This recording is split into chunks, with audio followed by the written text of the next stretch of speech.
Boa tarde. Olha, hoje eu estou fazendo o segundo vídeo sobre a história da terra de Toque Grande. Então eu quero dar continuidade falando para vocês o seguinte. Eu tenho informações e tenho fotografias que mostram que meu pai e meu avô construíram a capela de Toque Grande, de Toque Pequeno e de Paúba. Eles trabalharam junto com as pessoas do bairro para fazer aquela capela. Elas têm o mesmo projeto, as três capelas, e eu tenho algumas fotos deles construindo, depois reformando dali um tempo. Então, eu sei que eles participaram desse mutirão de construção dessa capela. Ele morava aqui na cidade e ia para Toque de canoa para participar do mutirão de construção da capela. Eu cheguei a escrever sobre isso, levantar essa história, num TCC de jornalismo do Marcelinho Veríssimo, que é um jornalista daqui de São Sebastião. Quando ele foi fazer o TCC dele, nós levantamos a história da construção da capela de Toque Grande. Depois, agora em 2020, eu fiz um folder, porque era a comemoração dos 100 anos das capelas, porque elas começaram a ser construídas na década de 20 do século passado. Então, em 2020, foi comemorado os 100 anos da capela. Tem uma diferença pequena entre uma e outra. Elas são, aqui na Ilhabela, elas são todas da mesma época. Mas então eu queria deixar esse registro da construção das capelas e queria falar para vocês o seguinte: quando começou a ser aberta a estrada,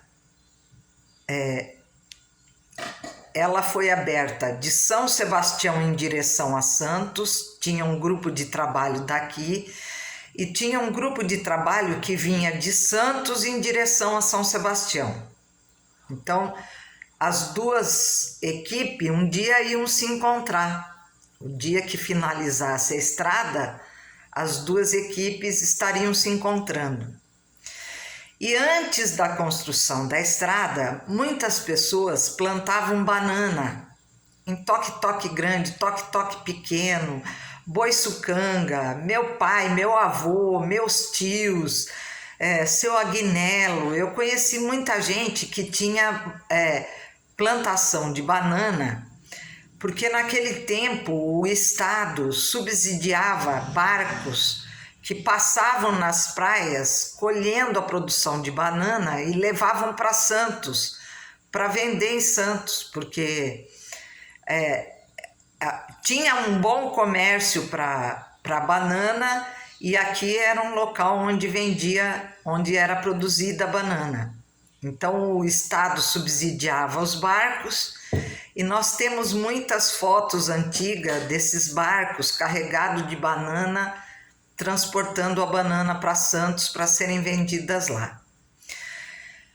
Com o começo da construção da estrada, o pessoal se animou demais, porque era sinal de progresso, né, a abertura da estrada. Só que aconteceu o seguinte: a estrada caminhava um pouco, ficava paralisada, caminhava um pouco, ficava paralisada. Tinha problema no pagamento dos funcionários, eles abandonavam a estrada e iam embora. Passaram períodos difíceis na construção dessa estrada, porque eles ficavam no meio do mato, acampado, era mata fechada, né? Então, meu pai e meu avô, quando a estrada estava sendo construída em Toque Grande, eles foram ser voluntários lá, onde foi construída a estrada, atravessando as terras que era do meu avô. Então, naquele lugar onde era a terra do meu avô, eles foram lá ser voluntário, dinamitando, tirando pedra, ajudando na obra da estrada. Então eu tenho um jornal de 1961, onde aparece meu pai dinamitando a estrada exatamente em frente do terreno que eu possuo, ali na frente das terras onde eu possuo. E eu tenho também jornais falando sobre a paralisação dessas barcas que subsidiavam e levavam a produção de banana para Santos, porque eles começaram a parar com essas barcas e ainda não estava finalizada a estrada e o Estado tinha parado de subsidiar as barcas. Então houve uma mobilização muito grande pedindo para o governador voltar com as barcas, porque a estrada, na verdade, está até escrito na reportagem, era só um caminho de boi, ela ainda não estava aberta. As pessoas ainda não conseguiam transitar pela estrada e o Estado já queria suspender os barcos que levavam a banana para serem vendidas em Santos. Então isso foram coisas importantes que aconteceram naquela época. Os moradores da Costa Sul se mobilizaram para conseguir as embarcações de novo. Só que na época que abriu realmente a estrada, porque meu pai, ele andava com o caminhão dele para lá e para cá nessa estrada, quando ela estava sendo aberta, ele conheceu ela inteirinha. Ele conhecia a estrada com uma palma da mão, ele ia direto para lá. Porque ele já estava começando a construir algumas casas na Costa Sul e porque eles iam lá buscar banana, buscar mandioca em toque-toque, voltavam, traziam coisas, levavam coisa para os moradores de lá. Então, os primeiros caminhoneiros, como meu pai, meu tio, que era marido da minha tia Filhinha, faziam muito transporte de material e de mantimento e de coisas do centro de São Sebastião para os bairros da Costa Sul. Então eu tenho foto do meu pai com o caminhão cheio de gente, eu estou ali bem pequenininha, com 5 anos, em cima do caminhão, andando naquela estrada lá perto de Toque-Toque, perto do nosso terreno, quando era mata fechada ainda. Então eu acompanhei mesmo desde criança a abertura dessa estrada, é uma coisa muito legal. Eu comecei falando sobre isso porque eu queria falar uma coisa para vocês que é muito interessante, que é o seguinte: nas nossas escrituras, nas nossas primeiras escrituras, está falando que essa terra é de Sebastião Justo de Moura, em posse mansa, pacífica e ininterrupta há mais de 100 anos. Porque meu bisavô já era de Toque-Toque, meu avô nasceu em Toque-Toque e eu já estou com 65 anos, então vai muito além de 100 anos de posse mansa e pacífica. E quando as terras dos caiçaras, a gente fala, nossa terra é de posse única, mansa e pacífica há mais de 100 anos. Isso é motivo de orgulho para nós, porque isso demonstra o respeito que as pessoas tinham pelo nome do meu pai, dos meus tios, dos meus avós, né? Porque como eles tinham muita terra, eles nunca precisaram invadir terra de ninguém. Então, as terras deles eram muito respeitadas. Os lugares onde teve terra dos meus avós eram muito respeitados, primeiro porque muita gente da família morava por perto, estava sempre tomando conta, mas o fato de ser uma posse mansa, pacífica e ininterrupta, que é motivo de orgulho para nós que somos caiçara, acaba despertando a sanha de quem trabalha no ramo imobiliário. Eu mais de uma vez escutei umas pessoas falando, mas como mansa e pacífica sem nunca ninguém ter questionado?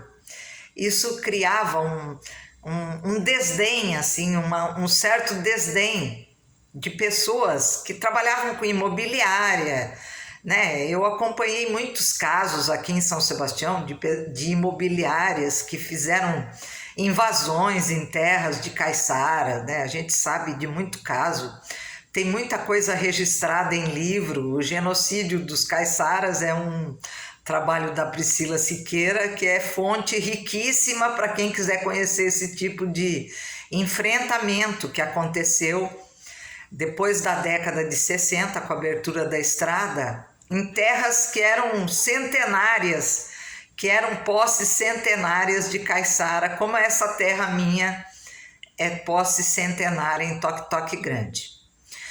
Mas aí eu queria contar o resto dessa história para vocês. Depois que eu comprei o terreno do meu tio Paulo, eu já não tinha mais a minha casa lá, que era do meu filho, mas os meus amigos moravam todos por lá e nós fomos vendendo para pessoas todas conhecidas. Então a gente brincava e falava que todos nós íamos envelhecer e íamos morar lá junto, um perto do outro, nesse lugar. E aí nós demos um apelido para essa área de terra de Woodstock. Woodstock era uma menção àquele festival de Woodstock que teve, que foi muito marcante na década de 60, de 50. Então a gente fez uma referência a esse festival e colocou o nome de Woodstock nesse lugar. Uma das pessoas que comprou lá e construiu, fez um belo projeto, é um projeto de uma pousada, chamava-se Marli Penteado. Ela construiu na propriedade dela uma pousada, hoje em dia ela aluga essa pousada, ela não mora mais aqui, ela mora em Santa Catarina, mas na época ela construiu uma pousada e na pousada dela ela construiu uma casa de farinha que chamava Casa de Farinha Woodstock. Essa casa de farinha não tinha a pretensão de produzir mesmo farinha. O que a gente pretendia e o que a gente conseguiu fazer durante uns anos era reunir as pessoas, fazer farinha em mutirão e ser um evento cultural. Então a gente reunia os amigos com música, poesia e fazíamos farinha e aquela produção de farinha era vendida e distribuída entre as pessoas. Conseguimos fazer muitos mutirões desse, com música, com poesia. Foi uma coisa muito legal que aconteceu ali, que hoje em dia não existe mais porque a casa de farinha foi desativada, ela acabou indo embora. E o lugar continua com esse mesmo apelido e cada vez que eu falo para alguém, é lá em Woodstock, tinha até uma placa escrito Woodstock lá. Então esse é um lugar onde as pessoas tinham resolvido envelhecer, os amigos tínhamos resolvido que íamos envelhecer e morar todos por lá. Isso está acontecendo ainda. Eu, a Creus, o Valdir, o Manuel, a Márcia, o Gilmar, a gente ainda se encontra, toma conta desse lugar e mantém contato, porque é um lugar precioso, com uma vista maravilhosa, que acabou tendo histórias diferentes. Teve a primeira história com meu filho, depois teve a segunda história, essa com os meus amigos, e ainda estamos vivendo histórias lá. Eu estou contando isso para vocês porque eu quero que vocês tomem conhecimento das últimas histórias que andaram acontecendo por lá. Mas por enquanto eu vou encerrar esse vídeo por aqui. Eu só quero que vocês conheçam essa história e participem disso, para vocês saberem que as pessoas que moravam por lá eram todas amigas, né? Então todo mundo tem terreno, ninguém fazia cerca, porque todo mundo sabia qual era a divisa de cada um. Tinha pequenas cercas assim, marcando onde era o terreno, mas nunca ninguém se preocupou em querer nada do que era do outro ali. A gente tentou viver em paz o tempo que teve ali. Então, olha, é mais uma parte dessa história que eu estou contando para vocês aos poucos. Espero que vocês estejam gostando. Tchau e até outro dia.